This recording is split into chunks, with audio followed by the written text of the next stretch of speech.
Ladies and gentlemen, it's the comedians. Two Irish fellas working down the hall. The foreman said, "Now, Mick, Pat, jump up." Jumped up. Jump back in. Jump up again. Jumped out. Get back in again. Went on all day. I said, "What the hell's the idea?" He said, "You're bringing more muck on your wellies than what you are on your shovel."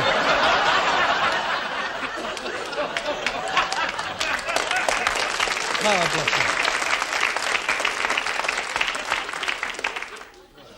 And I'm not going to be rude tonight either because I think you're wonderful.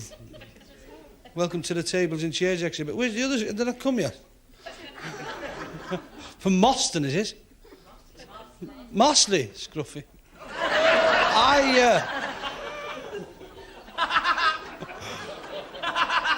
My wife's from Mossley. Lovely girl, my wife. Always makes... Funny girl, my wife. When we got married, she makes a cup of tea every morning in a dressing gown.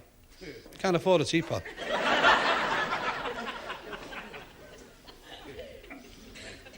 First night I went to bed, the first night we were there, I sat looking out the window all night in my wellies. She said, "Why don't you come to bed?" I said, "My mum said it's going to be the best night of my life and I'm not going to miss a minute of it." Fella went to the doctors. He said, "Doctor," he said, "you've got to help me." He said, "Nobody wants to speak to me." The doctor said, "Next."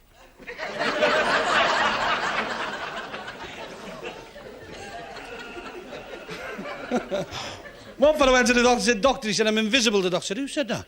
Who said that?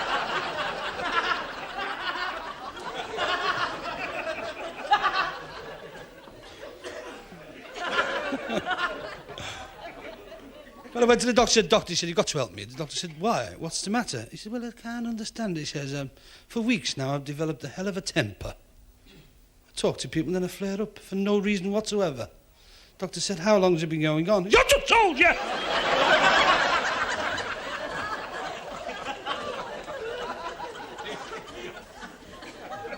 The acting ability's boozing out of me, innit? I don't know. Yeah, fella went round collecting for the Stretford Brass Band Association Society. Knocked on this woman's door. She said, "Yes?" He said, "I'm collecting on behalf of the Stretford Brass Band Association Society." She said, "Eh?" He said, "I'm collecting on behalf of the Stretford Brass Band Association Society." She said, "Eh?" "I'm collecting on behalf of the Stretford Brass Band Association Society." She said, "Hang on a minute." Comes out with her earring on. "What did you say?" She said, "I'm collecting on behalf of the Stretford Brass Band Association Society." She said, "Hey." "Oh," he said, "I'm going." Going down the pattern, she says, "Close me gate." He said, "Blowing you and your ruddy gate." She said, "Blowing you and your ruddy Stretford Brass Band Association Society."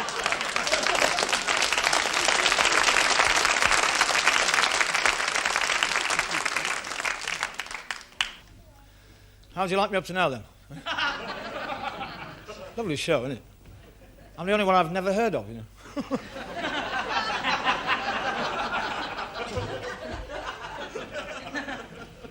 There was a knock at my back door today, and I opened the door, there's no one there. You know. So I closed it, there's another knock, and I opened it, there's no one there. A little voice said, "Hey. Hey." I looked, there was a little fairy, with a wand broke, and a halo all bent, you know, and all her dress black. I said, "What do you want?" She said, "Can you do something with the bottom of your garden?" Two old ladies talking. One said, "I seen your husband walking down Blackpool Prom with a big blonde on his arm." He said, "Well, it's a bit old for a bucket and spade, isn't he?"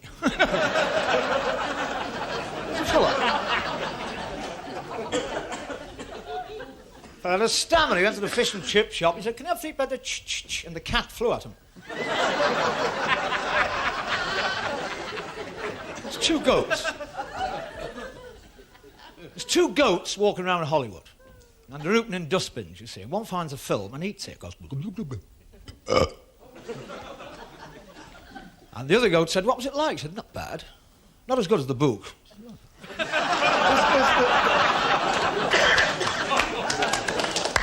The fella takes his mother-in-law to Paris on a day out. And he takes up the Eiffel Tower and he throws her off the top. Zhudunk. And in court the next day, the judge said, I'm going to make an example of you. He said, I couldn't help it, Your Honour. It was in a fit of temper. And the judge said, it doesn't matter, you could have hit someone on the head.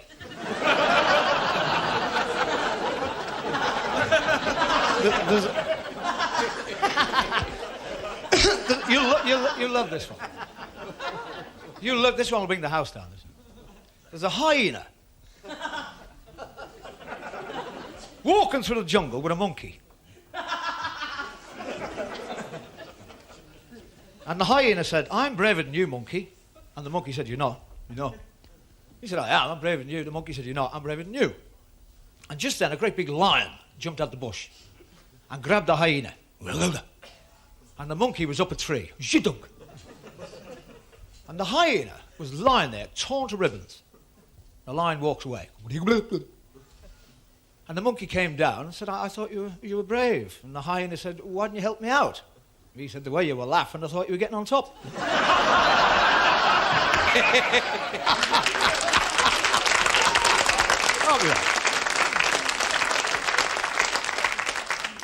No, I just love it. So there's two Scousers, you see. There's two Scousers go fishing in the Mersey.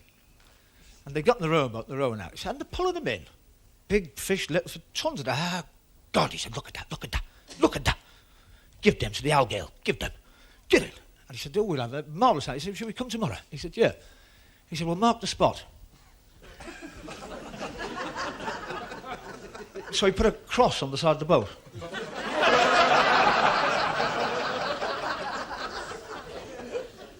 And rowed away.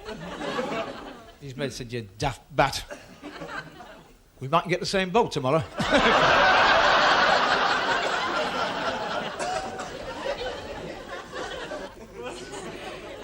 Hey, hold on. Hold on. I should like to tell you this. A good un, it's a good un, mine. It's clean, it's clean, it's clean. There's a mate of mine, and he's a grand fella, and he goes in booths every day. Life and soul at party. He's always on, having a good laugh, smokes, he can sup like a fish. All his life. Come in other week, and does thou know, his face were down here. I says, what's up, cock?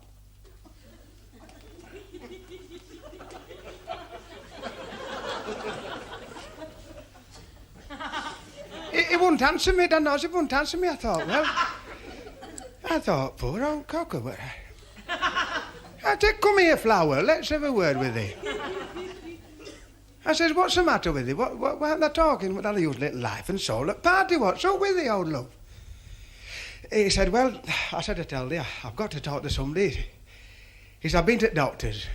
He said, and I've got 6 months to live. I said, cheer up, it'll soon pass.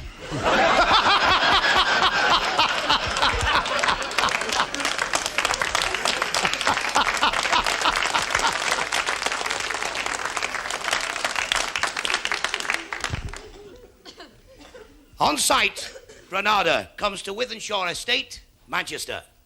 Get the picture in the studio, Councillor Smith, Councillor Jones, Councillor Brown.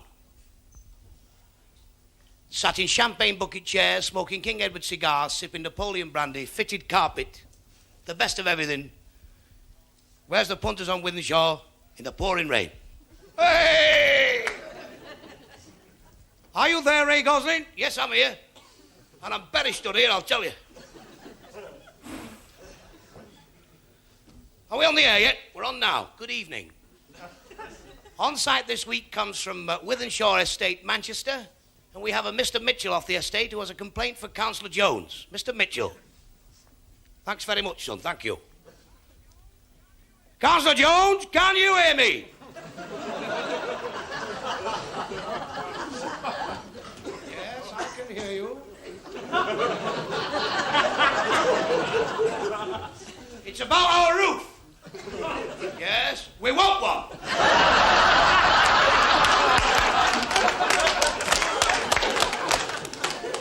£4.15 a week for these houses, councillors. A disgrace. We've got bugs. Well, pull your bed away from the wall. We've done that, they pull it back.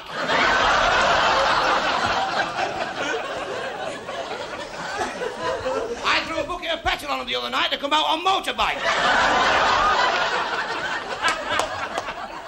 I'm sick of these houses, I'll tell you. The walls are that thin, I opened the oven door the other day, there's a fella dipping his bread in our gravy.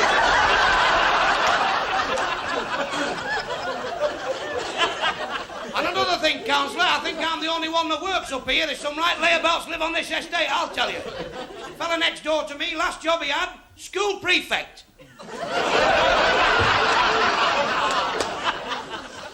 One of his insurance stamps is worth more than a penny black.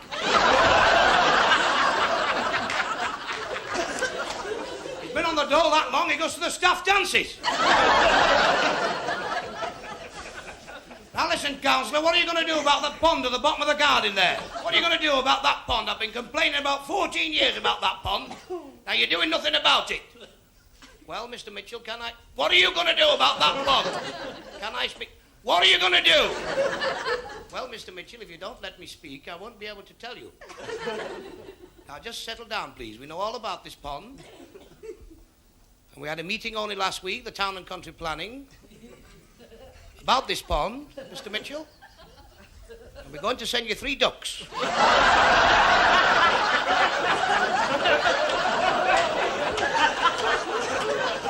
I'd like to thank you for being a wonderful audience. Thank you very much.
No, go easy now. No, you'll have to go alone.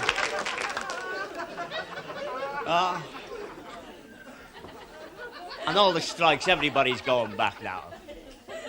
I hate to see strikes, especially the post office, because they've got enough to put up with these dogs.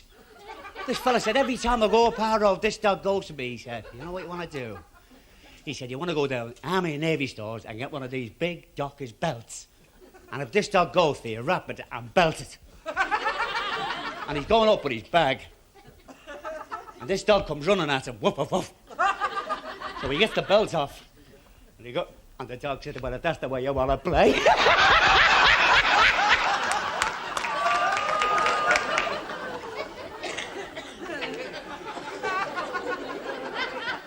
Well, I love the Dockers. One fella's coming out the dock gate and the copper says, come here, what have you got on you? He said, nothing. And he legs it down the dock road and the copper's chasing him. Does a flying rugby tackle and brings him down. He said, you've got nothing on you. He said, I told you I didn't. He said, what were you running for? He said, I was timing you for tomorrow night.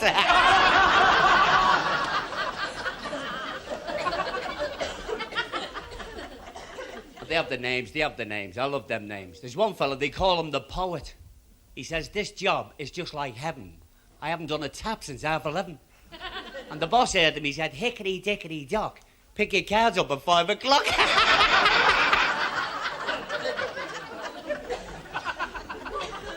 No, but I love our gags. The clever gags. I love the clever gags. Like a fella goes to a bank for a loan and the bank manager says, well, I'm awfully sorry, you see, the loan arranger isn't in. He said, well, who do I see? He said, Tonto. And the 2 monkeys in a cage, and one said to the other, I'm starving. He said, well, there's plenty of bread. What do you want? He said, I want toast. He said, well, how are we going to make the toast? He said, stick it under the grill.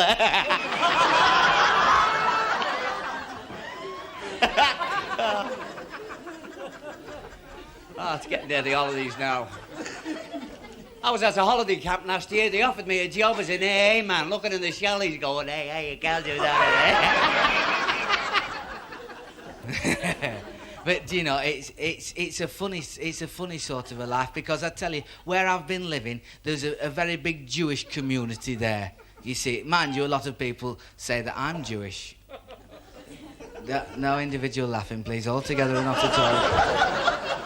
No, because my name is Cantor, you see, and they think I'm related to Eddie Cantor. Well, the only relationship I've got with Eddie Cantor is that he's dead and I'm not feeling too good at the moment. No, but right next door to where I live, there's a block of flats and a Jewish gentleman there, a most delightful family. How lovely they are. And he wanted a council house. So he went down to the council office. He says to the fella behind the counter, he says, I want a council house. He's there, yes, so he says, what's your name? He says, Isaac Cohen. He says, Isaac Cohen. He says, and where are you living at the moment? He says, in a flat. He said, in a flat. He says, and what do you do for a living? He says, I'm a tailor. He says, you're a tailor. He says, and what's your religion? He says, I'm Jewish. He says, I'm terribly sorry, sir, terribly sorry. He says, we can't give Jewish people council houses. He says, I'm terribly, terribly sorry. Terribly, terribly, terribly disturbed I am. So poor Isaac went home. He was on his way home and he went in the pub. He got a face like a band of oak doormat. Yeah. His mate was there. He says, what's up with you? He says, well, he says, I've been down to the council offices. They won't give me a council house because I'm Jewish. He said, don't take any notice of them. Pen pushers, that's all they are, pen pushers. Go down and tell him you're Roman Catholic. They won't know any different. He went down the next day. Different cubicle. Went in. The fella there, he says, I want a council house. He says, there he is. He says, what's your name? He says, my name's Isaac Cohen. He says, Isaac Cohen. He says, what do you do for a living? He says, I'm a tailor. He says, you're a tailor. He says, where are you living at the moment? He says, in a flat. He says, in a flat. He says, and what's your religion? He says, I'm a Roman Catholic. He says, Roman Catholic with a name like Cohen is rather unusual. He says, do you mind answering the questions? He says, no, not at all. He says, what was our Lord's name? He says, Jesus Christ. He says, Jesus Christ. He says, what was his mother's name? He says, Mary. He says, Mary. He says, and where was he born? He says, he was born in a stable. He says, in a stable. He says, why was he born in a stable? He says, because he was Jewish, he couldn't get a bloody council out.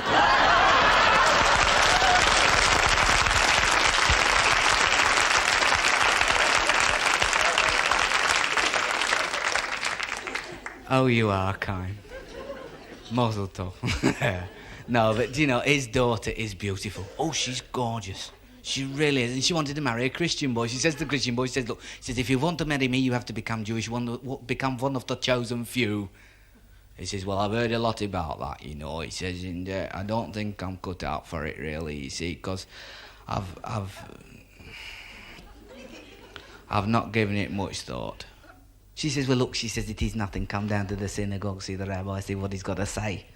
So they went down the synagogue. The rabbi came out. She says, Rabbi, this is a good Christian boy. Wants to marry me. Wants to become Jewish. The rabbi says, easy, my boy. Easy. He grabbed a bowl of water off the side. He says, you're not Christian, you're Jewish. You're not Christian, you're Jewish. You're not Christian, you're Jewish. There, my boy, you're Jewish. Is that it? He says, that's it. So what, just get soaking wet? Is that me done? He says, that's you done. So they got married. They went, marvellous wedding. Been married 3 months. The lad went home one lunchtime. But on the way home, he got himself stoned. He was paralytic. He was so drunk, he was singing Ave Nagila in English. He went in the pork butcher, says to the pork butcher, he says, hey, hey, hop. He says, I want 2 pork chops, please. He says, but you're Jewish, you can't eat. He says, I don't care where I am, wrap them up, I'm hungry, get them wrapped up. So he cut the 2 chops off, put them into a piece of paper, put them under his arm. He staggered home. When he got home, he took the chops out of the paper, put them into a pan, put the pan on the gas stove. He was just going to light the gas. And his missus walked in. He grabbed a bowl of water. He says, you're not pork chops, you're kippers. You're not pork chops.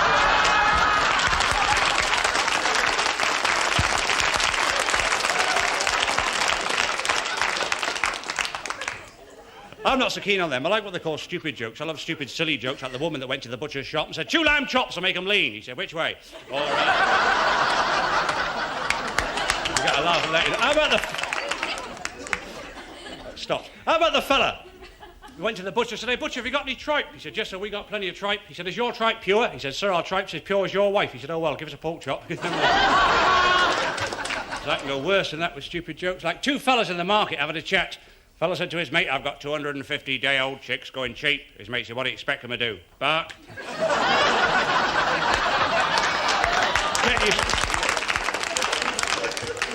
Get used to them, they go steadily worse. Two Scottish ducks going down the street, and one duck said to the other duck, quack, quack. And the other duck said, I'm coming as quick as I can. Did you hear about the oversexed squirrel? He did his not. I tell you an Irish joke. An Irishman went for a job in a chemical works, and he was talking to the manager, and the manager said to the Irishman, this is a chemical works. What do you know about chemicals? He said, everything. He said, well, what's nitrates? He said, time and a half. A fella went to court for beating his wife up. The judge said, first offender. He said, yeah, first offender, then a hammer, then a chisel, then a brush handle, then a... This fella... You're very good. This fella was an inventor, and he invented things, and he invented a mousetrap. This is a terrible joke. And he went to this manager, saw this big firm, and he said, listen, and the fellow went, he said, listen. He said, I've got a mousetrap. It's a brand new invention. He said, if you mass-produce my mousetrap, so make ourselves a fortune. It's very cheap and very simple to make. It's just a little piece of square, oblong wood. About that long and about that thick on the floor with a razor blade in the middle with a sharp edge sticking up. No cheese.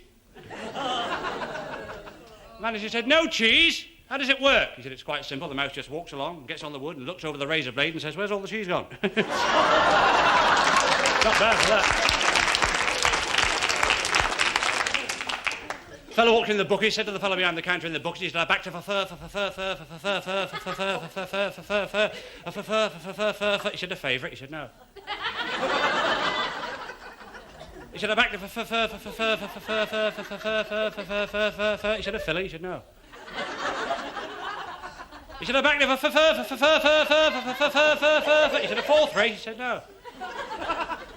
He said, back to He said, look, here's £2. Come back tomorrow. We're very busy. So the fellow took the £2, went outside and saw his mate. He said, hey, he's a funny fella.